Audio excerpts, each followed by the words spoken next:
Hey, how's it going? Good, man. Nice to meet you. Yeah, you too. Um, all right. So I guess real quick, just so I have it, just kind of since I'm recording it, tell people who you are and kind of, a little bit about yourself. Yeah. Let's see if I'm rambling, stop me. So my name is Brett Forrest, and I am the co-director, co-producer, co-cinematographer, co-editor of Victoria's Foil, a short documentary I produced with Brian Ryu out of Columbia University for our master's thesis.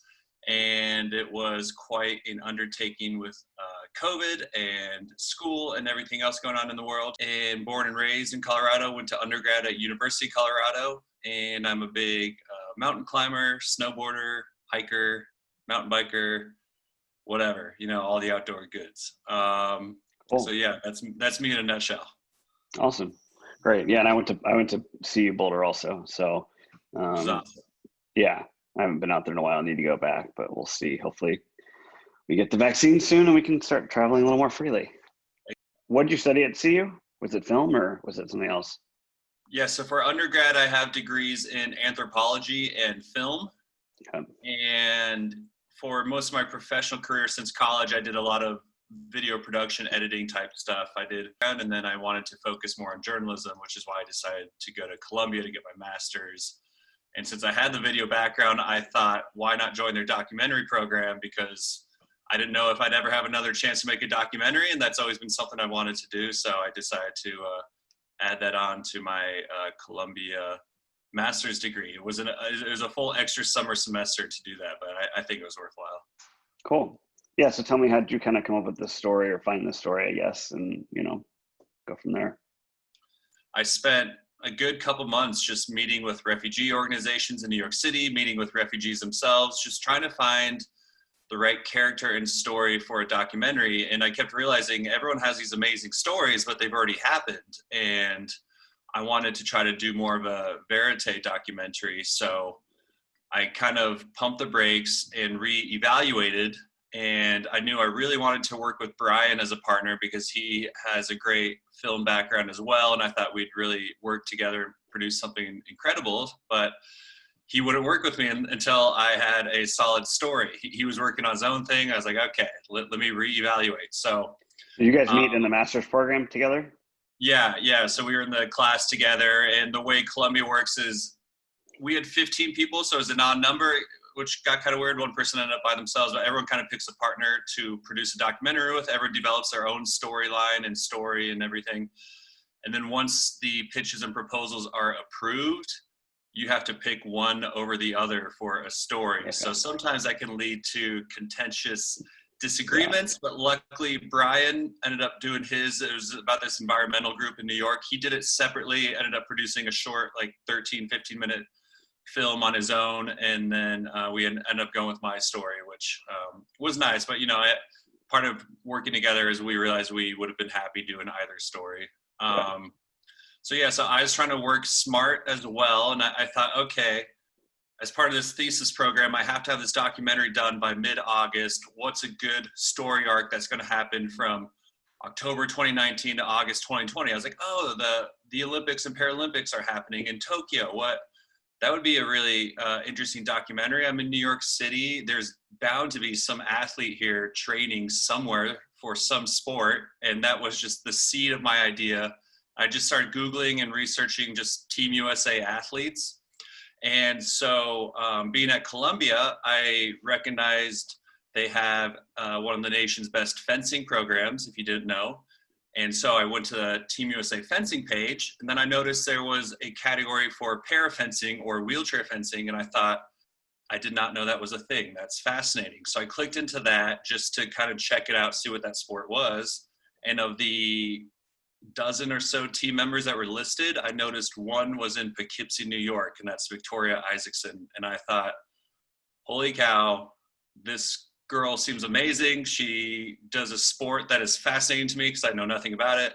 And she is about 2 hours away on train from New York City. So I thought, okay, this is a lead at least. So I found her on Instagram and Facebook and sent some messages, and that was that. I thought, hey, if she responds, awesome. If not, I have to figure something else out. And she got back to me.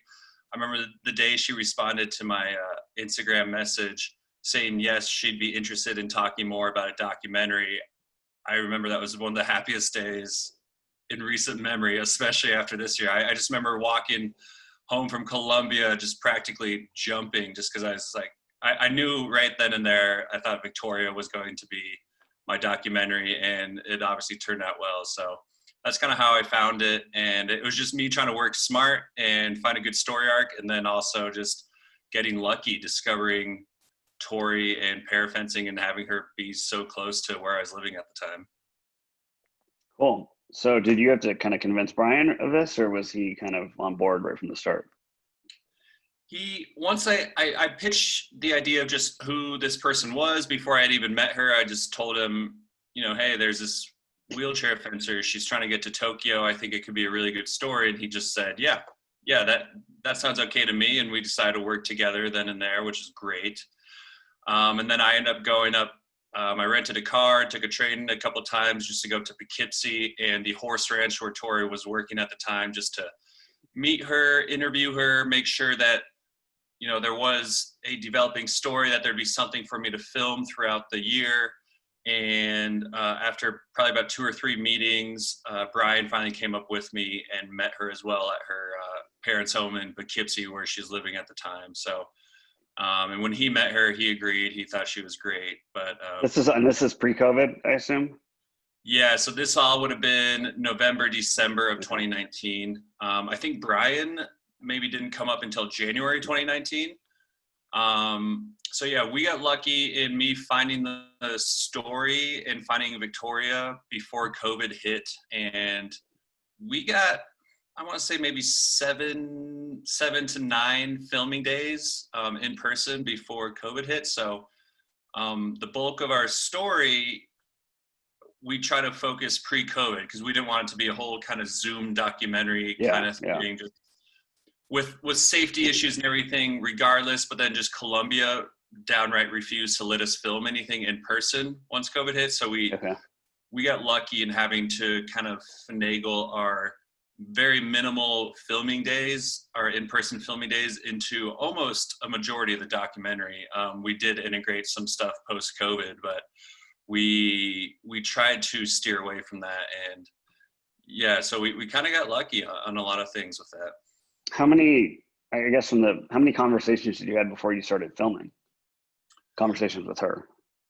Yes. So that's a funny thing. I went up to her horse ranch the first day to meet her, and Tori, I think this comes across in the film, she's just a very busy person, always has something on her plate, and she's always just she always is going from one thing to the next thing, whether it's work to school to fencing. And so she kept trying to put off a meeting, and I kept saying, no, you're going to be my documentary character. I'm going to meet you. Like I'm not going to take no for an answer. So I think I just said, hey, I'm renting a car. I'm coming to your ranch. What's the best day? Like I tried not to give her an option to back out. And so I finally got up there, and that first day I met her, it was probably about an hour-long interview. It was dark. It was raining. It was, I guess this would have been early November, mid-November. It was before Thanksgiving, before she went to her Amsterdam World Cup. And I remember in that hour-long interview, that's when I was realizing this is who the film's going to be about. This is my film. And then after that, I went up a week or 2 later, once she got back from her Amsterdam World Cup, just to film some footage, just to kind of get her used to the camera of me being around. And I never had any intention of using those first couple of days in the film. I just, they were more intended for our pitch reel to try to get the proposal approved, the proof of concept reel, that is. And then ultimately, like I said, it's there were such few days allowed filming with COVID ending up hitting. We used we ended up using footage from those first couple of days of me filming by myself, just because we kind of had to, and we had the need to, just for lack of other options. So Yeah, I think it ended up being 3 or 4 times I was with Tori before Brian ended up coming to meet her in January of 2020. How was her family with kind of you guys doing the story and letting you into their lives, and kind of how did because I guess this is, I mean, it's your first film, right? So Yeah. how was what was the learning experience like for you, and kind of integrating with them, and kind of how that relationship worked out? Yeah, I always try to put myself in Tori's shoes or anyone's shoes of any documentary. Like, why would I want a camera crew to follow me around, invade my life? Why would I want to be at home with people filming me? And so I was always trying to be aware and cognizant of that. And so I try to be as upfront and as detailed as possible the first time I met Tori, and then the first time I met her parents, just outlining the process, my expectations, their expectations, try to make sure that like I want to right away get the groundwork that they'd be okay with me being in their house to film. And it worked out from the start. I think just because Tori's parents are so supportive of her and her pursuits that they were happy to do anything they could to help her get her story told and to help people know kind of about Tori's parafencing pursuits, but also her EDS struggles. And so I think her parents, more so than others might be, were just more than willing to do whatever was needed of them. They were happy to sit down for a couple master interviews. They're happy to let me and Brian invade their house several times. But there were a fair amount, most of the filming days when we were in their house, they weren't around. They were at work. Tori's mom's a teacher. Her dad worked for a school district as well. And so, and then the times when they were there, this is how I knew we had such a good relationship with Tori's family. After one day of filming, they took Brian and I out to dinner right down the road in Poughkeepsie and bought us dinner at a local diner, which was delicious. I can't remember the name of it. And that's when I was like, okay, I think we've developed a great relationship here, because they're more than willing to kind of talk to us, deal with us in their home, and then also they're taking us out to dinner afterwards. And so that was a day when I realized this is going pretty well. Cool. Yeah, I mean, it's interesting. So my background is more still photography, and then I was looking for a sports story just to do a photo essay on. That was involved an athlete, but off the field, and saw a blurb on ESPN.com and a guy named Carson Kiner, and through a friend of a friend contacted him and his family, and it was kind of the same thing. I got lunch with him a week later, and I was like, hey, I just want you to tell your story. I just want to document it, and kind of show people what your life is like, what you're going through. And it was just supposed to be a photo essay, but I did a double in journalism and film at CU, and so I had the film background. And after like a week of shooting, I was like, there could be more to the story here. This could be like a documentary film. So I was shooting with both cameras. I had the video camera on a tripod when I first started, and then I would switch off, and then I had both cameras around my neck, and was just, literally doing it all myself. And it turns out that his surgery got pushed back by a month. So I actually had a full month of filming with him and his family, getting to know them before his transplant. His dad was the kidney donor. And like you said, kind of a verite story. I mean, I was literally, you feel kind of with my film, you feel like you're kind of his friend going through this with him. But it's interesting asking people to let you into their life, and the trust they give you, because there's, even though it's a, quote unquote documentary, and you're shooting what's really going on. I mean, everybody's well aware that depending on how you edit certain scenes, you control the narrative. And that was one thing that was important to me, and kind of, I felt a little pressure with, was, how do you tell this story accurately and truthfully, and how do you, they give you a huge amount of trust, and you need to kind of fulfill that trust. So how did you kind of deal with getting their trust, and kind of, did you tell them kind of what you wanted to say with the film? And I guess that's my next question, is what do you want the film to say? Yeah, I was as open and honest about the process as I could be when talking to Tori and talking to her family. I would say, just lay it out. I'd say, hey, what I'm filming today probably won't ever be used in the documentary, but I need to get the project approved before I can even move forward with anything.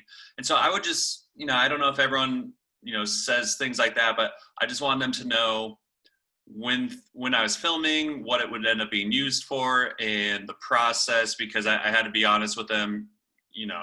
there was a chance the proposal might not get approved. There's a chance that it gets approved, but then we end up filming Brian's documentary instead. And so I had to be very forthright with all this information. And I think they appreciated that, because then there was never any surprises. It was always, I would text or call them ahead of time if we're coming up to shoot. We would never just drop in. Surprise. Things like that. And so just open communication the whole time. It's just what you see in the film. It was hours of work behind the scenes just to get, that 1 minute of film on the screen, just setting up every shoot day and then setting up every shot, and just the whole process of, openly communicating with everyone, I think went miles in building the trust, with her family, with Tori, with the coach. It's just, it's quite an undertaking, but communication is key. Were there any scenes where you're like, I don't know if I should shoot this, or was it pretty kind of straightforward in terms of?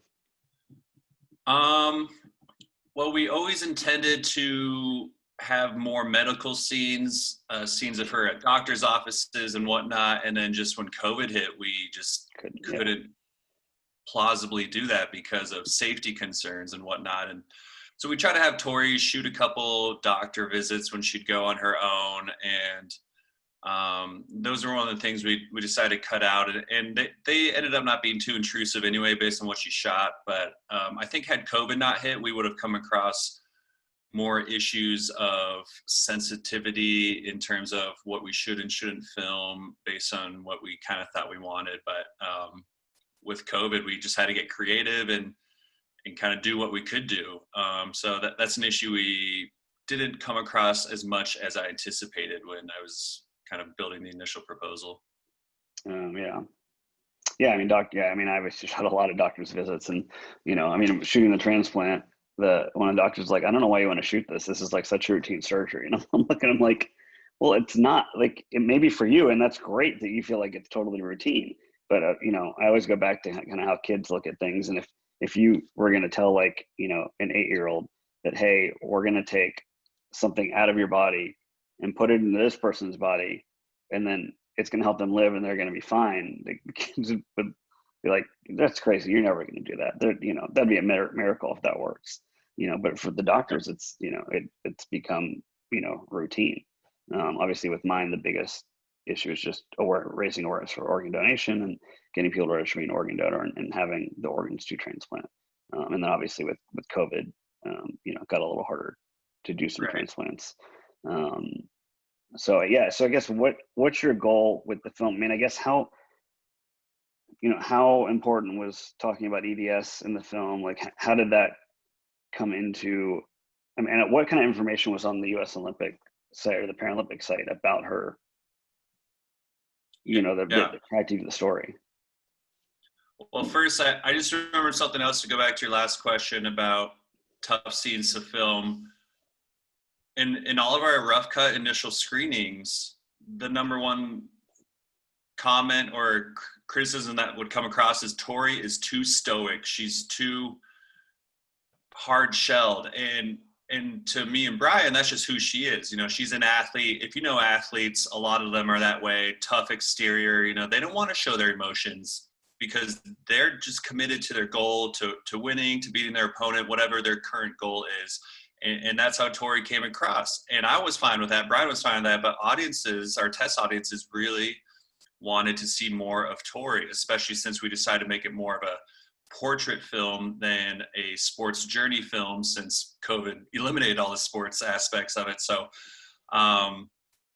there are elements of her doing a kind of video diary in the film of her really opening up and talking about her personal struggles and depression. And that was tough. We got that from her a week before we finished the film, just because we kept going back to her. And like I said, the open communication was key. We kept saying, Tori, we think this is a good film, but people who watch it want to know more about you. They want to know what your real struggles are. And she didn't have to oblige. She didn't have to record herself doing that one last final video diary, but she did. And she opened up immensely. And it's not something I think she would have done had we been filming in person.